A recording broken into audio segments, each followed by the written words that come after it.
Birmingham, black men, women, and children were knocked down by powerful fire hoses, beaten with nightsticks, and bitten by police dogs.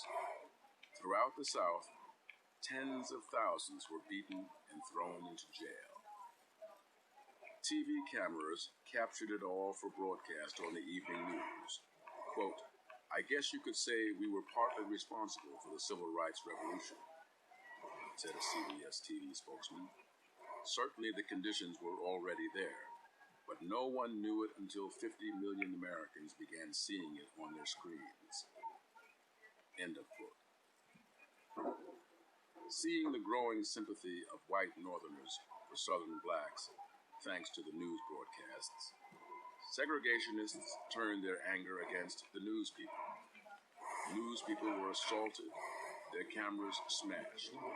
In Oxford, Mississippi, 2 journalists were killed.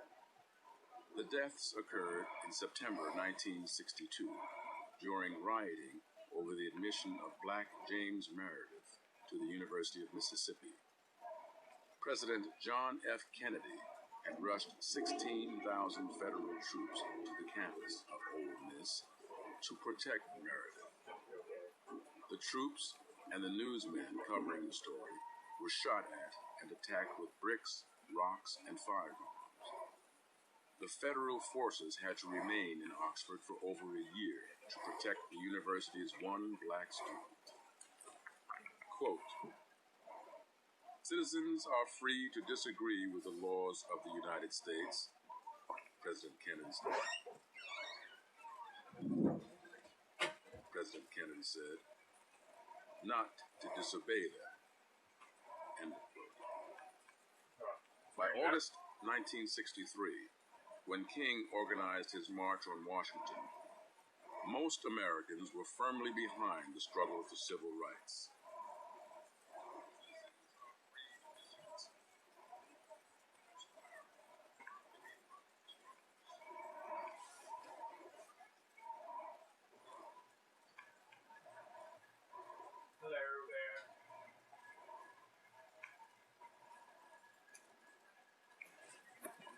Civil rights.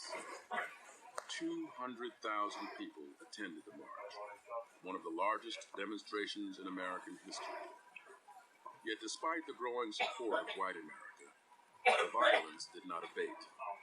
When Congress passed the 25th Amendment in January 1964, SNCC and CORE organized the Mississippi Summer Project to register black voters.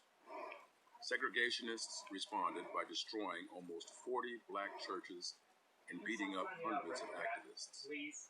3, 2 white, 1 black, were found murdered and buried under a dam. Meanwhile, in the North, a Harlem riot erupted when a white off-duty police lieutenant shot a 15-year-old youth to death. The violence continued for several days, touching off other city riots. By the mid-60s, with the unceasing violence directed against nonviolent protesters in the South and the rising anger of poor blacks in northern ghettos, a new cry was being raised: Black Power. 9. In a final attempt to compel Southern states to obey the spirit and letter of the 14th Amendment, Congress passed the Civil Rights Act of 1964, which sharply defined and outlawed discrimination. The bill also established the Office of Economic Opportunity, OEO, which was endowed with a budget of almost $1 billion to be administered by local black leaders. The OEO was part of President Lyndon Johnson's War on Poverty, a program designed to aid ghetto blacks and undercut the new Black Power movement. Malcolm X, a member of the Nation of Islam, was the first nationally heard voice of Black Power. During Martin Luther King's nonviolent protest campaign in the South, Malcolm X was urging the black community to unite in its own defense and to establish its own base of economic and political power. While King's support came mostly from the black middle class, Malcolm X's followers were poor urban blacks. Predicting a future with, quote, more racial violence than Americans have ever witnessed, end of quote. Malcolm X complained of leaders like King, quote, they're there just to restrain you and me, to restrain the struggle, not let it get out of control, whereas you and I want to smash everything that gets in our way, end of quote. In the summer of 1965, a major riot over alleged police brutality broke out in the Black Watts ghetto of Los Angeles. It marked a sharp break with the nonviolent leadership of Martin Luther King. Lasting 6 days and involving 10,000 people, it left 34 dead, 875 injured, 4,000 arrested, and 209 buildings destroyed. President Johnson tried to address the problems of the ghettos, where millions of black children lived in broken families on welfare. He launched Head Start, a program designed to help poor black preschoolers catch up with more advantaged children, and introduced the Child Nutrition Act, which provided free breakfasts to underprivileged children. In the summer of 1966, even SNCC took up the cry for black power. Stokely Carmichael, the new leader of SNCC, explained the change.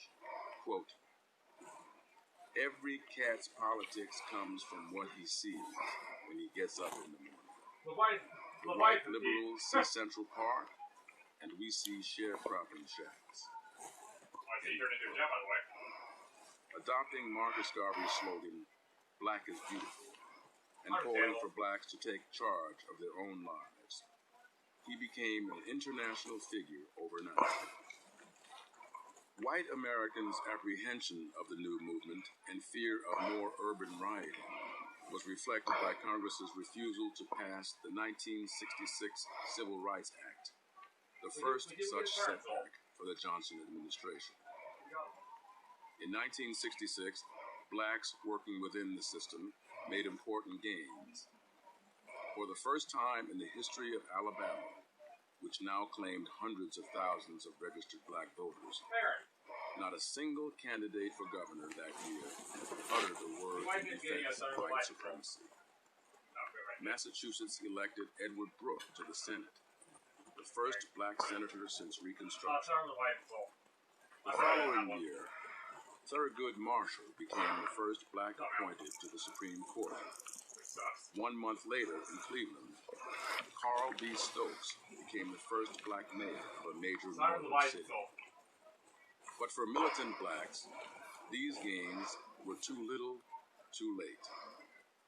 Young radicals Huey Newton and Bobby Seale organized the Black Panther Party in Oakland, California, demanding black control of the ghettos.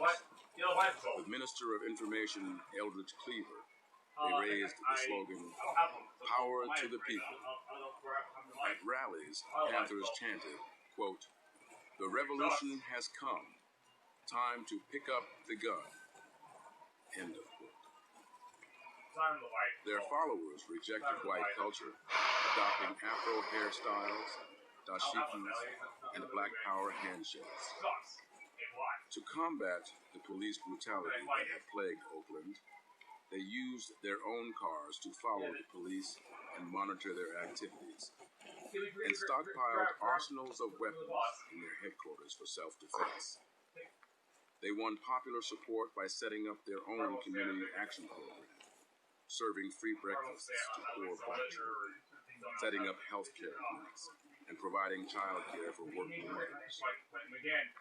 The Panthers rapidly grew to become a national organization with chapters in 33 major cities and their own newspaper, which the Panthers claimed had a circulation of 200,000. As David Hilliard, who later became the Panthers' chief of staff, recalled, quote, "We saw our struggle in terms not of being a revolutionary program, but simply to survive. We taught blacks how, not what, to think. We also hoped white people would wonder why the Black Panthers could feed poor kids, while the wealthy United States couldn't." End of quote. But it was the Panthers' militant show of force, not the community programs, that drew the attention of white Americans. In the summer of 1967, a new wave of urban riots struck the nation, the worst occurring in Newark, New Jersey, and Detroit, Michigan. In Detroit, over 7,200 people were arrested and over 40 were killed. The attitude of National Guardsmen dispatched to quell the riots was expressed by one soldier speaking to a reporter, quote, "I'm going to shoot me anything that moves and is black." Mine's 46. The President's Advisory Commission was appointed to study the riots. Their findings were published in the Kerner Report, which placed the primary blame on police racism and repression. It also blamed the government's neglect of black needs for jobs, decent housing, and educational opportunities, as well as the media's poor coverage of the problems underlying race relations. Quote, "Our nation is moving toward two societies," the report concluded. "One black, one white, separate and unequal." End of quote. A new Civil Rights Act was passed in 1968, aimed at gradually eliminating discrimination in housing and branding violations of civil rights as federal crimes. Several congressmen succeeded in tacking on an anti-riot known as the Rap Brown, named after the Panther activist. This made it a federal offense to cross state lines. The act had little effect on conditions in the ghettos, though the rioting remained. The ghettos exploded again in April 1968 after the assassination of Martin Luther King. The death of the leader of nonviolent protest was met with rioting in over 130 states, including Washington, D.C., where the violence almost reached the climax. Significantly, SCCC changed the nonviolence King's successor, Reverend Garvey, launched a core-force campaign in spring and summer. 10 cities led Washington to Chinatown. Demonstrators tried to stage protests outside the Department of Agriculture. You've got cops who can actually monitor this campaign was further demonstration one of the key things to help solve some of these problems. Funds earmarked for Panthers were now diverted to escalating costs. New York City. Welfare payments for 1 million families of babies, most of them black, were slashed to only 65 cents a day per person. This was generous compared to Florida and Texas, where the relief allotment was only 8 cents. We will see where this goes from here. Mississippi had one of the worst records. Over 100,000 jobless black families there lost their sole source of food when the state switched from the free surplus commodity program to the food stamp program, which few could afford. Doctors investigating the problem for a January 1969 congressional hearing found many black kids were so anemic that the children cried out in pain when the doctors gave them arms and blood. Many children required to live on free larval centers were dying of malnutrition. At the end of the 60s, the militant cry for black power had been effectively silenced. Black militant community programs had been overshadowed by ghetto violence. The Black Panthers, once the most visible black power organization, had ceased to exist as a national force. When the Panthers first began monitoring police brutality, a grim feud broke out between them. Although police denied it, rage to seize weapons at Panther headquarters across the country seemed synchronized by the organization. In a 2-year period, police raided 31 Panther headquarters in 11 states, arresting over 400 Panthers. The raids led 19 Panthers and 10 officers. The raids climaxed at dawn, December 4th, 1969. 14 Chicago policemen burst into the apartment where Panther leader Fred and 7 party members were sleeping. Weekdays at 12 on enndd. Justice is doing a while officers claimed they had fired only in self-defense. An investigation found up to 100 police bullets were fired. Though ceasing to exist as a public enemy, Black Panthers did lead to important events. The slogan of Black Power and rejection of white culture led to a new legacy of white culture and history. The development of black studies in schools. In organizing blacks for community action, they opened the way for many to enter the political system. As David Williams told me, What possessed you to do that? the Black Panthers were just a drop in the bucket. We made a mighty leaps. When you've got something, who's this? Somebody's got to pay. Dateline. Weekdays at 12 on enndd.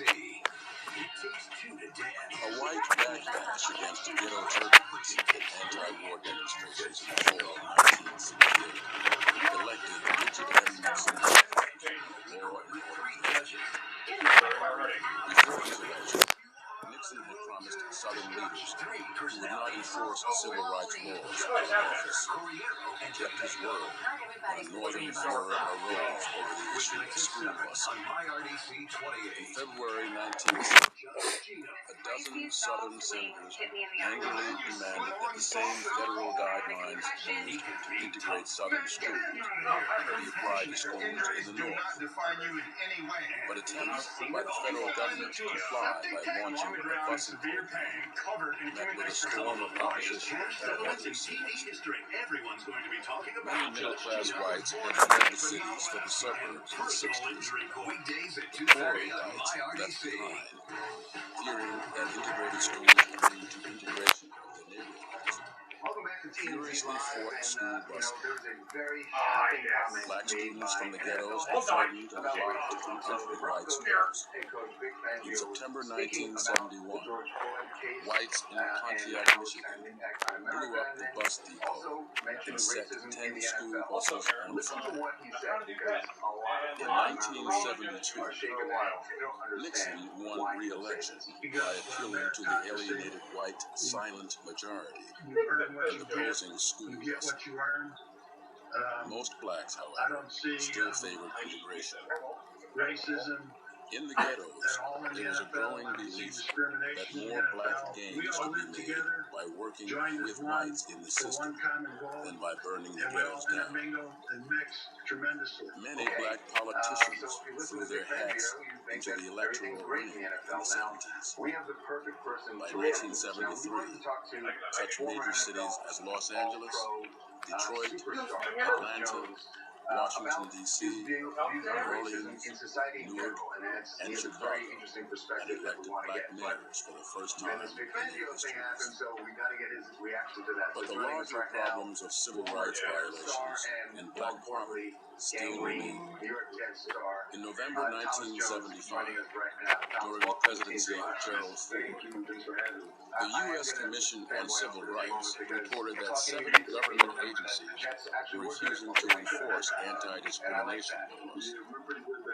The black community charged the NAACP in January 1976, quote, is being forced back into patterns that were commonplace during the Great Depression. When Ronald Reagan was elected president in 1980, black Georgia legislator Julian Bond, who helped found SNCC, observed, quote, the government's attitude has changed from benign concern to malignant neglect. End quote. During the Reagan years, poor family attacked. In 1984, the Reverend Jesse Jackson sought the Democratic nomination for president. Though he lost the nomination, his campaign is memorable for his call for a rainbow coalition of voters of every race to defeat Reagan's bid for a second term. In 1987, the Reverend Jesse Jackson formed Operation Push, People United to Save Humanity, to encourage black self-help. He induced black pride by getting ghetto youths to shout the mantra, I am somebody. As a result of pressure on Congress by Jackson and other black leaders for affirmative action and equal opportunity, qualified blacks began getting some good jobs. Jackson ran again for the Democratic presidential nomination in 1988. Increased black voter registration gave him a total of 3.2 million votes in Democratic primaries. But he lost the nomination to Massachusetts Governor Michael Dukakis. Dukakis aides had him run a racist campaign. Bush TV commercials tried to make Dukakis appear soft on black crime by featuring convicted black murderer Willie Horton, who, on a work furlough from a Massachusetts prison, had raped a white girl and stabbed her companion. It was a blunt appeal to white voters' fear of black criminals. Quote, the 80s gave people license to act upon their racial prejudices. End quote, said James Johnson, director of the Center for the Study of Urban Poverty at UCLA. He also charged that the two terms of the Reagan administration had declared open season on black Americans. The economic boom of the Reagan years brought double-digit unemployment